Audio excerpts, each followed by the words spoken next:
guys, good morning. On the way po tayo papunta sa ating Vinare project. Yes. For today's video ay itutur ko lang po kayo sa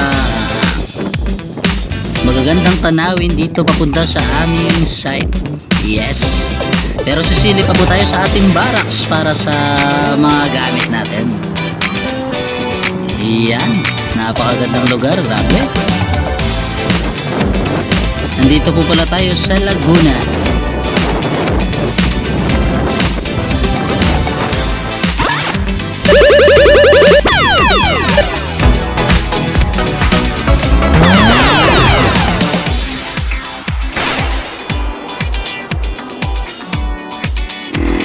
Hello guys, magandang umaga. Napakaganda po ng lugar. Nandito po pala tayo sa isang tulay malapit doon sa aming inupahan, sa aming barracks. Ayan, dito po din natin. Napakagandang lugar. Pagdamang-dama mo talaga ang probinsya. Tingnan nyo guys ang sapa. Parang sarap punta ng sapa. Parang napakalamig ng tubig. Ayan o. Ganda. Grabe. Ganda talaga dito. Ang lakas ng tubig. Siguro maraming isda dyan. Ayun. Pag may bakante tayong araw, explore tayo dyan, papasok tayo dyan. Hindi naman siguro bawal kasi nakikita ko madalas may tao rin naman dito. Bukan natin ikotin. Napakaganda ng mga puno. Yan. Kaso nga lang wala akong gaanong ibong nakikita. Hindi katulad dun sa probinsya namin, sa Romblon. Napakadaming ibon no. Kaso nga lang simula nung nag-uuling na sila, nag-uuling, pagkahit nga rin ako sumubok din pumutol ng mga kahoy dahil wala kasi hanap buhay dun sa amin, kaya kawawang kalikasan. Ganyan talaga ang buhay. Pero dito sa lugar na to talagang alagang-alaga talaga lahat. Ayan.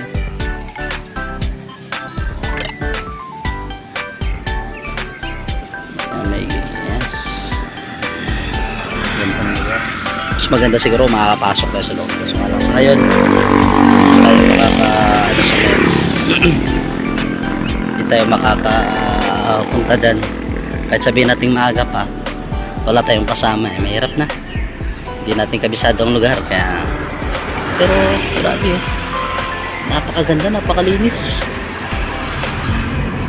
Itong kahoy nga po pala na to guys, isa tong fig tree. Ayan, isa po siyang klase no? Dami pong variety yan. Nakakain din po yan, pero madalas kasi tumutubo sa mga ganitong lugar matabang, kaya hindi yung ganong pinapansin ng mga tao at saka hindi talaga kilala. Ayan. Yun, may bahay din po doon, may mga nakatira pa talaga. Yung mga ano po naman na yan, yung mga saging na yan, yung po yung may mga buto, mga wild banana, yan po yung napakaraming buto talaga yan, kinain. Pero yung ano nyan, yung puso at saka yung ubad nyan, yung pinakapuno nya, yung nahalo sa ano, ginagawang gulay, matamis-tamis. Hindi katulad ng mga latundan, yung mga saba, iba ang lasa ng ano niya, masarap siya. Yes. Doon nga po pala tayo galing kanina. Ayan, pakita ko lang po yung motor natin, motor po ng kumpanya natin. Maaga pa naman po, hindi po kasi sila nagpapasok pag wala pang 7. Ayan. Nakita ko lang po sa inyo ang paikot. Mamaya pupunta po tayo doon sa kabila. Ayan po guys, yan, grabe lugar nito. Ito sinasabing ano lang simple lang, pero hindi mo alam sa lugar na to maganda palang lugar. Ayan, napakagandang lugar. Ang lulusog ng mga puno. Kahit sobrang init na, tingnan nyo naman. Walang kainit-init sa ilalim nila. dito sa lugar na to, mararamdaman mo talaga yung pagmamahal nila sa kalikasan. Yan, pero syempre, sa lugar lang na to, sa daanan lang na to. Pagdating naman dyan, pagdating ng araw, magkaroon na rin po ng mga kabahayan dyan. Tingnan nyo po ang puno ng akasya. Ayan, grabe, ang ganda. Marami po palang uwak sa lugar na to, may mga ibon din. Pero hindi katulad sa ibang lugar, sobrang dami. Dito medyo mag-alam. Ayan, crossroad po pala to guys, medyo maraming sasakyan. Doon po tayo nang galing kanina, doon po yung may tulay kanina. Pakita ko rin po sa inyo, nag-video rin po tayo doon para makita nyo naman po ang ganda ng lugar. Share natin ang ganda ng lugar. Private pong lugar na to, pero hindi naman po siguro sila madamot, papakita lang po natin kung gaano kaganda ang lugar nila. Ayan. Baka makakita tayong kanto dyan. Ayan guys, tingnan nyo guys. Ayan. Doon po sa lugar na yun, doon papunta doon po tayo nang galing nung nakaraan. Nag-video tayo nung nakaraan doon. Makikita nyo po sa isang episode ng natin, ng Binare Project. Yun, yung latest po na upload natin. Doon po tayo galing sa Midulo nun. May mas gaganda pa po dito. Doon po sa dulo pa ng kaunti, kalagitnaan, may magandang lugar din po. At dito naman, pagdating naman po doon sa may dulo, napakaganda rin po ng lugar doon. Sa ngayon, hindi pa natin may ipapakita kasi medyo tayo ngayon, busy. Pero pag nagpahinga tayo ng linggo dito, kasi ako ng Sunday, syempre umuwi tayo sa pamilya natin. Buong weekdays ay nandito tayo sa trabaho natin. Araw-araw po natin nadadaanan to. Ayan. Maya po bibidyo rin po tayo dun sa may nanang content. Okay. Po ang bandila ng Pilipinas. Just mablay lang ng kaunti. Malakas siguro ang hangin. Ayan. Grabe. Ganda oh. Parang pre-parehas yung mga mukha ng puno oh. Ayan oh. Sino ba naman hindi mamangha sa lugar na to? Ito na yung puno ng akasya. Ayan oh. Pare-parehas sa mukha. Ano kaya kung mga ganyang puno ay lagyan ng treehouse, pare-parehas pang mukha? Siguro mas lalong gaganda, kaso nga lang kawawa yung mga puno.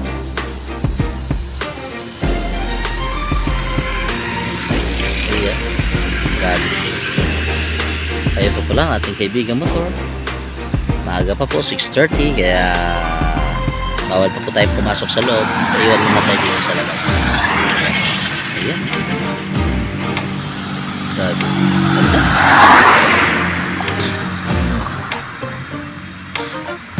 Sino ba naman hindi mangarap sa lugar na to? Baka lahat ng tao. Kung makita tong lugar na to, kahit sino, nangarap talaga. Ito pala guys ay Carabao. Medyo kumakapal na sila. Siyempre, naulanan sila. Hindi katulad nung nakaraan. Grabe, sobrang ano talaga nung nakaraan. Sobrang ano talaga. Sobrang init. Ngayon, sobrang init na. Pero naulan naman. Paggabi. Ayan. Grabe.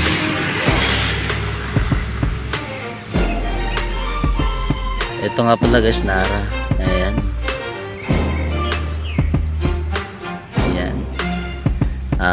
Itong kalsada na to, yan po yung sinasabi, puro akasya yung gilid.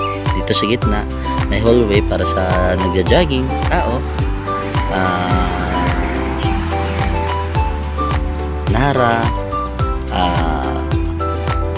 akasya, kalsada, Nara, joggingan ng tao, Nara na naman, kalsada na naman, and then akasya na naman.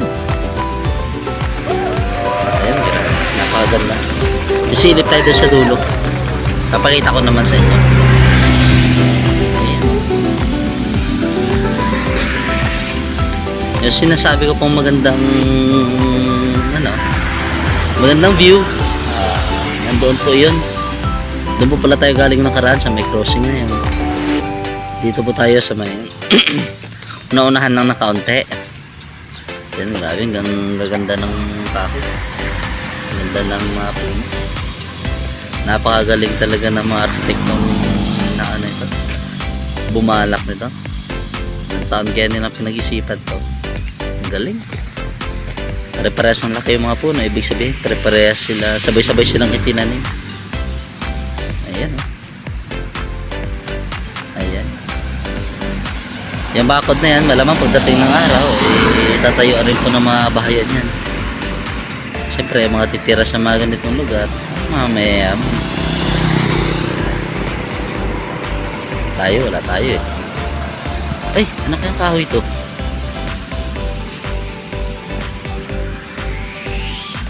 Ang ganda oh. Ano yan? Tabi-tabi. Ayan. Hindi ko alam kung bulaklak or what. Ayan siya guys oh. Ayan yung bunga. Hindi ko alam kung bunga o bulaklak.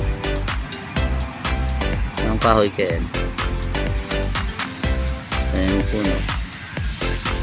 Ayan oh. Yeah. God. Hindi ka magsasawa eh.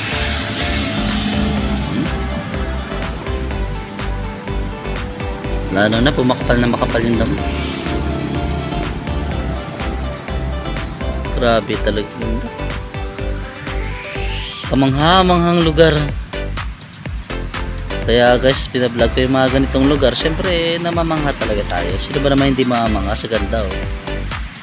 Kahit sino naman siguro eh. Pinapangarap yung mga ganitong lugar eh.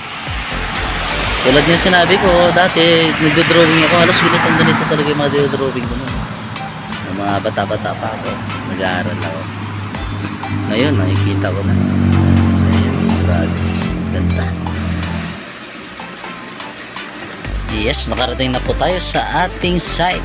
Ayan, sa third floor po tayo sa may terrace. Ayan, grabe, napakaganda talaga ng lugar. Mamangha ka talaga.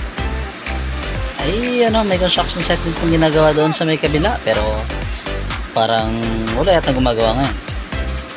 Ayan, nandito po tayo sa left side. Ayan, grabe, napakaganda. Ayan, oh.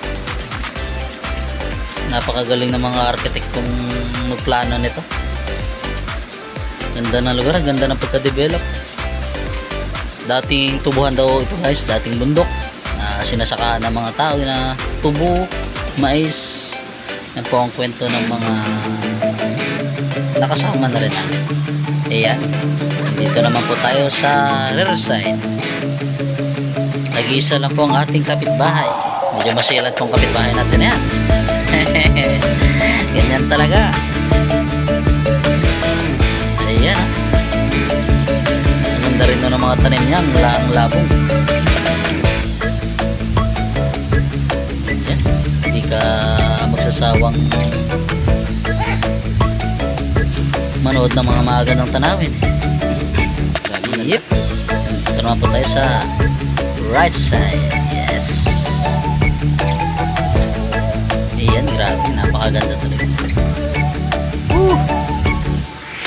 Ayan oh. Darating ang araw, syempre mapupuno rin ito ng bahay. Iba na yung mukha ng lugar. Pero baka matagal pa na panahon yan. Ayan, may ginagawa rin po construction site na sa may kabila. Then pakarat-kalat po. Halos kadalote meron, pero dito yung nasa harap natin wala. Yan, napakaganda. Ito yung harap natin. Yan. Nandito po tayo sa taas. Ayan, yan po ating roof framing. Hindi pa pala nila natanggal yung mga naiwang mga kalat. Ayan, hintay lang po natin ang bubong. Pagbubong na rin po tayo. Iyan, ang ganda.